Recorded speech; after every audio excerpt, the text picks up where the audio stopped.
বজায় রাখতে হবে। গরুকে চক্রান্ত করে কোন রকমের অশান্তির আগুন জ্বালানো যাচ্ছে না, যাবে না।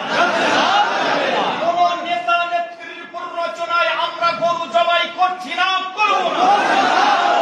কোন থানার ওসির ভিন্ন বক্তব্যে আমরা কখনো প্ররোচনায় পড়ে গরু জবাই করছি না, করব না। হত্যা বন্ধ চাই, বন্ধ করব। সম্পদ রক্ষা করতে হবে, করতে হবে। যে সমস্ত মানুষ ইতিমধ্যে গরু কিনে ক্ষতিগ্রস্ত হয়েছে তাদের ক্ষতিপূরণ দিতে হবে। যে সমস্ত গোপালনকারী ইতিমধ্যে চরম ক্ষতির সম্মুখীন হয়েছেন তাদের ক্ষতি ঠিক পরিমাণ তাদেরকে উসুল করে দিতে হবে। ও হত্যা বন্ধ চাই, বন্ধ চাই। নগর ব্লক ইমাম মুয়াজ্জিন সমিতির একটাই দাবি, গোহত্যা মানছি না, মানব না। গোহত্যা মানছি না, মানব না।